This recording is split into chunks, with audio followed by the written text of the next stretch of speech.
हमारी आज़ादी के बाद ही पॉलिटिशियन का जिक्र कर सकता ना, आज़ादी के पहले तो करते थे हुकूमत अंग्रेज। आज़ादी के बाद सबसे बड़ा दंगा फसाद जो हिंदुस्तान में हुआ वो था बाबरी मस्जिद का। बाबरी मस्जिद को सन 1980 के पहले कौन जानता था? मैं तो नहीं जानता था, कुछ लोग शायद जानते थे। आम हिंदुस्तानी जानता ही नहीं था बाबरी मस्जिद क्या है और राम जन्मभूमि की जगह क्या है। ना मुस्लिम जानता था ना हिंदू जानता था। आम मुसलमान जानता ही नहीं था, आम हिंदू जानता ही नहीं था, आम हिंदुस्तानी नहीं जानता था। लेकिन इसको एक पॉलिटिकल प्लॉय बनाया गया पॉलिटिशियन वोट बैंक के लिए। सुप्रीम कोर्ट ने ऑर्डर पास किया था कि इस डिस्प्यूटेड साइट पे, इस इख्तिलाफी जगह पे कोई नहीं आना चाहिए।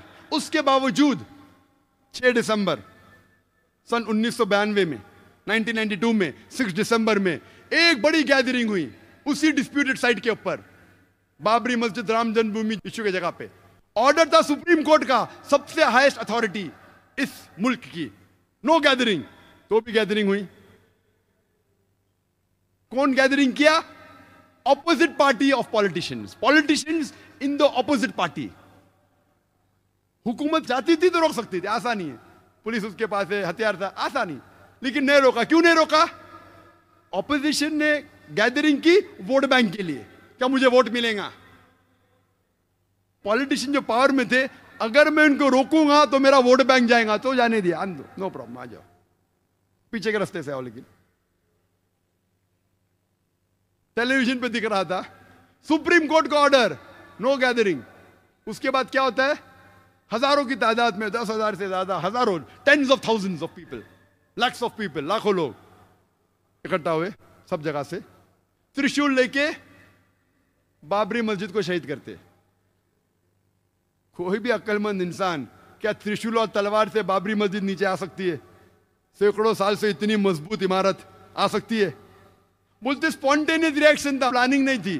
टेलीविजन पे लाइव दिख रहा है, लाइव दिखा रहे, लाइव टेलीकास्ट, लाइव मैच होता है ना, वैसा लाइव दिखा रहे थे। कितने चैनल दिख रहा था। ऑपोजिशन के पॉलिटिशियन बैठे उधर, हुकूमत बैठे हो पुलिस के सामने, और बाबरी मस्जिद नीचे आती। कैसा?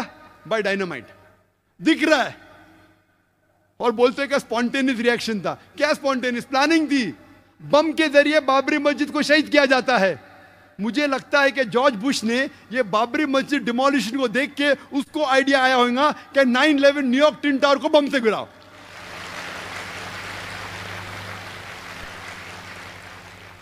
नाइन 11 पे मुझे ज्यादा तकरीर नहीं करने का है, वो 9/11 तो इतना बड़ा, कम से कम 10 तकरीर कर सकता हूं मैं 9/11 के ऊपर, जॉर्ज बुश के ऊपर। लेकिन मुझे लगता है उसको आइडिया मिली बाबरी मस्जिद से। जिस तरीके से बाबरी मस्जिद को बम से गिराया गया और कहा गया कि स्पॉन्टेनियस रिएक्शन था, उसी तरीके से बम से गिराया ट्विन टावर को और कहा गया कि प्लेन ने मारा। चाहे तो इंशाल्लाह क्वेश्चन आंसर में टाइम लिया तो कहूंगा। क्या होता है? इमीडिएट सारे हिंदुस्तान में दंगे फसाद होते। दंगे फसाद होने के बाद एक्शन का रिएक्शन होता है, हजारों लोग मारे जाते, हजारों लोग का कत्ल होता है सारे हिंदुस्तान में, अक्सर मुसलमान। और खुसूसन बॉम्बे में बाबरी मस्जिद डिमोलिश को जिम्मेदार कोई भी आम आदमी जिसको थोड़ी भी अकल है वो कहेगा नंबर 1 रिस्पॉन्सिबल, सबसे ज्यादा जिम्मेदार ऑपोजिशन पॉलिटिशियन जिनने गैदरिंग की सुप्रीम कोर्ट के खिलाफ। नंबर 2 जिम्मेदार जो पॉलिटिशियंस पावर में थे, वो रोक सकते थे लेकिन नहीं रोका। क्यों? वोट बैंक जाएगा, उसके वजह दंगे फसाद होते। दंगे फसाद में पुलिस चाहती दंगे फसाद को रोक सकती। आप कोई भी सीनियर पुलिस ऑफिसर से पूछिए, मैं तो बहुत से पुलिस ऑफिसर से बात कर चुका हूं इधर और बाहर भी, कोई भी सीनियर पुलिस ऑफिसर से पूछिए, दंगे फसाद को रोकना तो आसान सी बात है। जैसा शुरू हुआ within a few hours, चंद घंटों में रोका जा सकता है। अगर कम पुलिस फोर्स है तो रिजर्व फोर्स को बुलाओ। टेररिस्ट अटैक्स को रोकना बहुत मुश्किल है। कुछ रोक सकते, सब नहीं। सब रोकना नामुमकिन है 100%। कुछ को रोक सकते। दंगे फसाद 100% रोकना आसान है अगर पुलिस फोर्स चाहे तो। लेकिन जो पुलिस चाहती भी रोकना नहीं रोक सकती थी। क्यों? क्योंकि उनको पॉलिटिशियन का दबाव था। पुलिस फोर्स तो फाइनली गवर्नमेंट के अंदर आती ना, होम मिनिस्टर के अंडर। वो पुलिस ऑफिसर चाहता भी था बेगुनाह मुसलमान का कत्ल ना हो, फिर भी कुछ नहीं कर सकता। क्यों? उसके सिर के ऊपर पॉलिटिशियन है। दंगे फसाद होते हैं बंबई में, 1500 मुसलमान का कत्ल होता है। मोर देन 90-95% जिनका कत्ल होता है मुसलमान होते हैं। 1800 से ज्यादा घायल होते हैं बॉम्बे राइट्स में। इवन पार्टीशन के वक्त भी बॉम्बे में इतना बड़ा दंगा फसाद है, जिस तरीके से ये दंगे फसाद हुए, और पुलिस चाहती रोक सकती थी, नहीं रोकी। हजारों बेगुनाह लोग की कत्ल हुआ। थोड़ा पहले रिएक्शन था दिसंबर में, उसके बाद जनवरी में, एक हफ्ते बाद जो वापिस था, प्लान्ड था पूरा। It was planned, hand in glove. कौन जिम्मेदार दंगे फसाद का? वही लोग। नंबर 1 ऑपोजिशन पॉलिटिशियन, जो लोग ने बाबरी मस्जिद में गैदरिंग की। नंबर 2 जो पॉलिटिशियंस पावर में थे, उनने वो गैदरिंग को अलाउ किया, नहीं रोका वोट बैंक की वजह से। नंबर 3 आम जनता। आम जनता को बहकाया गया कि लूट मार करो। आम जनता, मेरे नजदीक इस हिंदुस्तान में आम हिंदुस्तानी, आम हिंदू, आम मुस्लिम एक दूसरे से मोहब्बत करता है। मेरे नजदीक मेरे कई हिंदू दोस्त हैं। आम हिंदुस्तानी, आम हिंदू, मुसलमान एक दूसरे से मोहब्बत करते हैं। ये पॉलिटिशियन लोग चिंगारी लगाते हैं वोट बैंक के लिए, और बेगुनाह लोग को बहकाते हैं और उनके जरिए राइट्स करते हैं। हम आम जनता हिंदुस्तान की इन पॉलिटिशियन के बहकावे में नहीं आना चाहिए। नंबर 3 रिस्पॉन्सिबल आम जनता, जो बेवकूफ बन जाती है। नंबर 4 पुलिस, जो रोक सकती थी नहीं रोकी। जो लोग रोकना चाहते थे भी नहीं रोक सकते। क्यों? उनका ट्रांसफर हो जाएगा। जब इतने मुसलमान मरे तो गवर्नमेंट सोचने लगी अभी वोट बैंक मुस्लिम की जाएंगी, बड़ी छोटी है, तो क्या की? 1 जज कमीशन, श्री कृष्ण कमीशन को अपॉइंट किया। भाई डरो मत, जो भी जिम्मेदार है वो गिरफ्तार होंगे। और कायम करते 1 जज कमीशन श्री BN कृष्ण को, श्री BN श्री कृष्ण को, श्री कृष्णा कमीशन। और मुझे कहना पड़ेगा बिलाशुबा कि जस्टिस श्री कृष्णा वो एक डिवाउट हिंदू है, हिंदू धर्म का पालन करते हैं, लेकिन साथ साथ वो एक जस्ट और अपराइट इंसान है।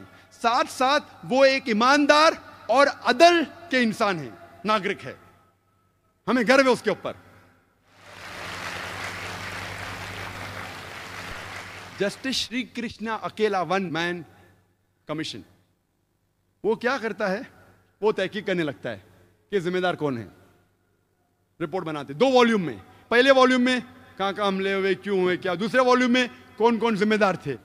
श्री कृष्णा कहते हैं, जस्टिस श्री कृष्ण, मैं नहीं कह रहा हूं, जस्टिस श्री कृष्णा कहते हैं कि ये राइट्स के जिम्मेदार, it was pre planned by the opposition politicians of Maharashtra. अपने रिपोर्ट में लिखते हैं नंबर 1 रिस्पॉन्सिबल शिवसेना बाल ठाकरे। मैं नहीं कह रहा हूं, श्री कृष्णा के, justice Shri Krishna. Number 2 the politicians in power, they could have stopped it. जो पॉलिटिशियंस पावर में थे वो रोक सकते थे, लेकिन नहीं रोका। नाम लिख के कहता है, माशाल्लाह, गट्स है उसके पास, हिम्मत है उसके पास, जस्टिस श्री कृष्णा। मैं उसको कांग्रेचुलेट करता हूं, अकेला मैन। मैंने कोशिश किया कि आज उनको स्टेज के ऊपर चीफ गेस्ट जैसा बनाऊं, लेकिन मैंने दावत बहुत लेट दी। और कोई जस्टिस को भी कोशिश की, लेकिन लेट मुझे ध्यान आया कि एक को चीफ गेस्ट बना सकते थे। कई प्रोग्राम में काफी जस्टिस आ चुके हैं। वो लिखता है कि रूलिंग पार्टी शरद पवार भी रिस्पॉन्सिबल है। मैं नहीं कहता हूं, justice Shri Krishna. Defence minister और चीफ मिनिस्टर सुधाकर राव, वो भी रिस्पॉन्सिबल, नाम लेके लिख रहा है। मानना पड़ेगा उस शख्स को, दाद देता हूं मैं उसकी।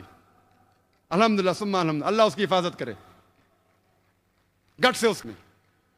वो लिखता है ऑपोजिशन पार्टी पहली रिस्पॉन्सिबल, लोकल महाराष्ट्र गवर्नमेंट की, रूलिंग पार्टी नेक्स्ट रिस्पॉन्सिबल।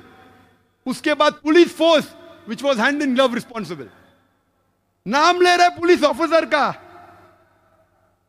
नाम लेके 26 पुलिस स्टेशन जो बॉम्बे के ज्यूरिडिक्शन में, वो जाके साल भर नोट करते रहा, अकेला शख्स नाम लेके। कमिश्नर, जॉइंट कमिश्नर, नाम भी लिया, त्यागी दैट टाइम जॉइंट कमिश्नर क्या था उस टाइम, नाम लेके पुलिस ऑफिसर के, रिस्पॉन्सिबल रिस्पॉन्सिबल। कहता है शुरुआत हुई बाबरी मस्जिद से, एल के अडवाणी का नाम भी अंदर है, एल के अडवाणी बाबरी मस्जिद नाम लेते हुए।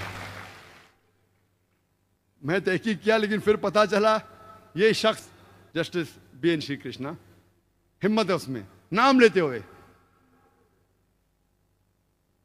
तो हम जानते हैं ये वजह कि इसके जिम्मेदार नंबर 1 है पॉलिटिशियंस। इसीलिए हम मुसलमान को इंडियन जुडिशरी सिस्टम पे गर्व है, हमें फख्र है इंडियन जुडिशरी सिस्टम पे। हो सकता है कि पॉलिटिशियन हमें छोड़ देंगे, एक आम जो हिंदुस्तानी है, खुसूसन हम मुस्लिम, हम मुसलमान, चाहे पॉलिटिशियन हमें धोखा देंगे, चाहे कई बार पुलिस धोखा देंगी, लेकिन इंडियन जुडिशरी सिस्टम पे हमें गर्व है। और हम दुआ करते हैं अल्लाह से, क्या ये जुडिशरी सिस्टम को पॉलिटिशियन की भनक ना लगे, वरना खुदा इस देश को बचा सकता है।